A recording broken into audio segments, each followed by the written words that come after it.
शहराचे वैभव धार्मिक तेढीमुळे धोक्यात। राष्ट्रवादी काँग्रेसचे प्रदेश उपाध्यक्ष हाजी शौकत तांबोळी, धार्मिक तेढ नव्हे सलोखा हवा। राजकीय स्वार्थासाठी धार्मिक द्वेषाचे राजकारण करू नये। अहिल्यानगर शहराला कोण वेठीस धरत आहे? प्रशासनाने कठोर कारवाई करावी।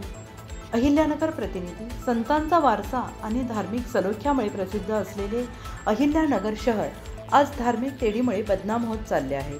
शहराचे हे वैभव नष्ट होणे यासाठी सर्व समाजाने आत्मपरीक्षण करून एकत्रितपणे पुढाकार घ्यावा, असे मत राष्ट्रवादी काँग्रेस शरदचंद्र पवार पक्षाचे प्रदेश उपाध्यक्ष हाजी शौकत तांबोळी यांनी पत्रकार परिषदेत व्यक्त केले। 12 तोटी कारंजा चौकातील रांगोळी प्रकरण, कोटला येथे झालेले रास्ता रोको आंदोलन आणि त्यानंतरच्या लाठीचार्ज घटनेचा उल्लेख करताना त्यांनी तीव्र निषेध नोंदवला आहे। देण्यात आलेले आहे त्याच्या पाठीमागे एक असा उद्देश आहे की जी काय घटना 29 सप्टेंबर 2025 रोजी अहिल्यानगर शहरात घडलेली आहे, रांगोळी काढण्याचा जी काही घटना घडली किंवा अनुचित प्रकार जो ज्यांनी काढली, ज्यांनी घडविला आणि त्याच्यावर प्रतिक्रिया म्हणून जी पोलीस यांच्यावर केस करण्यात आली होती, पोलीस प्रशासनाने ती कारवाई केली होती आणि त्या प्रतिक्रिया व्यक्त करण्यासाठी जी कोटला येथे जे जनसमुदाय जमा झाला होता, ज्यामध्ये खास करून तरुण वर्ग होता, त्या तरुण वर्गावर जी लाठीमार झाली किंवा जो हल्ला झाला, तर त्या ठिकाणी सर्वच घटनांचा आम्ही या ठिकाणी निषेध करतो की जे रांगोळी काढण्याचा प्रकार असो किंवा अशा प्रकारचे जास्त वेळ बसण्याचा रस्ता रोको करण्याचा त्या मुलांचा प्रयत्न असो किंवा त्यांच्यावरचा लाठीचार्ज, ह्या सर्व पूर्ण घटना निंदनीय आहेत आणि अशोभनीय आहेत की अहिल्यानगर शहराच्या वैभवाला साजेशा नाहीत। या अहमदनगर शहराचं गत वैभव आहे, सुफी संतांची भूमी आहे। या ठिकाणी शहाजीराजे,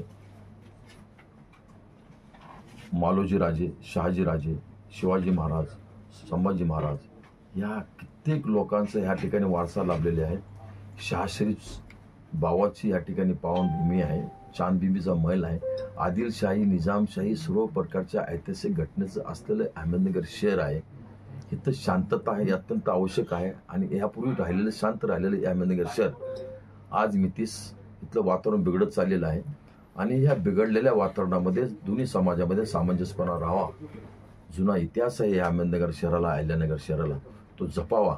इथली बाजारपेठ ओस पडत चाललेली आहे, व्यापारी त्रस्त झालेला आहे, सामान्य जनता त्रस्त झालेली आहे आणि अशा या त्रस्त वातावरणामध्ये मुस्लिम समाजातील काही मंडळी आम्ही एकत्रित येऊन एक पाऊल पुढे येत आहोत की जेणेकरून ह्या समाजामध्ये तेढ जी निर्माण झालेली आहे ती मिटवावी, दोन्ही समाजामध्ये सामाजिक एकता एकोपा राहावा आणि अहिल्यानगर शहराचं गतवैभव जे परत आणू आणि जी काय धार्मिक तेढ निर्माण करायचा प्रयत्न होत आहे किंवा प्रयत्न केला जात आहे त्या घटनेच्या हिशोबाने अनुसरून आम्ही असे जाहीर आवाहन करत आहोत की अशा प्रकारचे यापुढे घटना घडू नयेत यासाठी विविध राजकीय पक्षाच्या अहमदनगर जिल्ह्यातील विविध नेत्यांनी, महाराष्ट्रातील विविध नेत्यांनी, विविध राजकीय पक्षाच्या नेत्यांनी, आजी माजी भावी नगरसेवकांनी, आजी माजी भावी आमदारांनी थोडासा विचार करावा आणि अहमदनगर शहर, अहिल्यानगर शहर हे कसं शांत राहील याचा या ठिकाणी प्रयत्न करावा।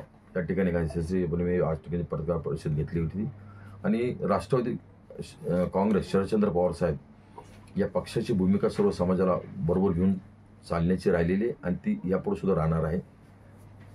ज्या समाजाच्या चुका असतील त्या समाजात आम्ही दाखवण्याचं काम करत आलेलो आणि करणार आहोत नाही का।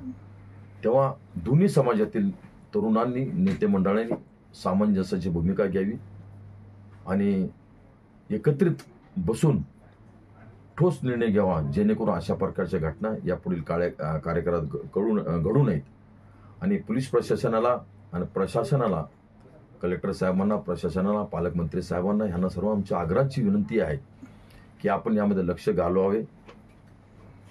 जी लोक सायबर क्राईम करत आहेत, व्हॉट्सअपद्वारे विविध समाजामध्ये तेढ निर्माणाचा प्रयत्न करत आहेत, काही मिनिटातच कित्येक हजारोचा जनसमुदाय जमा होतो, काही मिनिटातच एक व्हॉट्सअपद्वारे मेसेज इकडच्या तिकडे शहरात जातो, तर तेव्हा अशा घटना थांबल्या पाहिजेत आणि हे प्रामुख्याने पोलीस खाते करू शकते। त्यांची गुप्तचर यंत्रणा सायबर क्राईम चांगल्या प्रकारे कार्यान्वित करून ते ज्या काही दोषी त्याच्यावर नियंत्रण करू शकते आणि यामध्ये जे काही दोषी आढळतील त्यांच्यावर ते जास्तीत जास्त कठोर कारवाई करतील। यापुढे अशा प्रकारच्या घटना घडलेल्या आहेत की जी काही महान पुरुषाबाबत मोहम्मद पैगंबर सल्लल्लाहु अलैहि वसल्लम हे मुस्लिम धर्मियासाठी प्रिय आहेतच. स्वतःच्या जीवापेक्षा, आईवडिलांच्या जीवापेक्षा त्यांच्यावर प्रेम करणं हे मुस्लिम समाजाचं कर्तव्य आहे. हे सर्वांना माहीत आहे. आणि इतर समाजातील कित्येक महान पुरुष आहेत ज्यांनी आपल्या भारतामध्ये, जगामध्ये आपला कर्तृत्वाने ठसा उमटवलेला आहे. तेव्हा अशा महान पुरुषाबाबत बोलण्याचा किंवा त्यांच्यावर टीका करण्याचा, त्यांची अवहेलना करण्याचा आम्हाला 1% काय थोडासा विचार सुद्धा करू शकत नाही, किंवा तो तुमचा आमचा अधिकारच नाही. तो त्या समाजाचे आहे, त्या समाजाचा, असं मला त्या महान पुरुषाबद्दल बोलणं उचितच होणार नाही. आणि ह्या ज्या काही घटना घडत असतात आता सध्या, आजच्या काळामध्ये आपण काय करतोय की वर्तमान काळामध्ये जगत असताना भविष्य काळाकडे पाहणे, आपण स्वतःचं वर्तमान पाहणं, आपल्या मुलांचं भविष्याचं पाहणं, भविष्य काळाकडे बघणं हे फार अत्यंत आवश्यक असताना आजच्या परिस्थितीमध्ये आपण पाहतोय की काही मंडळी वेळोवेळी मागचा इतिहासच आठवण करून देत आहेत. मध्ये इतिहास जो शाळेत शिकवला जात होता त्याच्यापेक्षा जास्त इतिहास आता सध्या राजकीय नेते स्टेजवरून शिकवून राहिलेले आहेत. त्यामुळे ही जी घटना घडत आहेत, भविष्य काळाकडे, भविष्याकडे जग कुठं चाललेलं आहे, जगाची सध्या कुठे काय परिस्थिती आहे, ते सर्व सोडून आम्ही काय करून राहिले म्हणते का, इतिहास. अहो भविष्याकडे पहा. सध्याच्या यंग जनरेशन तुम्हाला हा विचारणार नाही की तुम्ही काय इतिहास होता, तुम्हाला हे विचारणार की तुम्ही आमच्यासाठी काय केलं.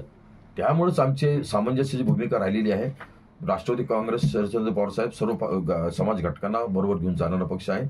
आणि याच अनुषंगाने आम्ही खास करून ही भूमिका स्पष्ट केलेली आहे. आणि यापुढील काळामध्ये राष्ट्रवादी काँग्रेस शरदचंद्र पवार साहेब सेक्रेटरी रोहितदादा पवार, माननीय खासदार निलेश लंके साहेब व इतर मंडळी नाही का, खास करून आम्ही ह्या अहमदनगर शहरामध्ये जिल्ह्याचे अध्यक्ष आहेत, राजेंद्रदादा फाळके आहेत. ती ही विविध मंडळी, अहमदनगर शहराचे नेते मंडळी आहेत, ती सर्व मंडळी आम्ही एकत्रित बसून या दोन्ही समाजांना एकत्र आणून विविध समाजातील लोकांशी बोलून ह्या ठिकाणी सामंजस्य कसं राहील, एकता एकात्मता कशी राहील, बंधुभाव कसा. उत्तर महाराष्ट्र न्यूज नेटवर्कसाठी संजय सावंत, नगर. आत्मा मालिक मल्टी स्पेशालिटी हॉस्पिटल येथे मोफत सुविधा, अँजिओग्राफी, अँजिओप्लास्टी, बायपास सर्जरी, सर्व प्रकारचे OPD केस पेपर फ्री, सोनोग्राफी फक्त 400 रुपयात, एक्सरे फक्त 100 रुपयात, लॅब तपासणीवर 50% सूट, औषधींवर 20% सूट. अधिक माहितीसाठी संपर्क 90 90 91 91 96 तसेच 7304 75 56 55.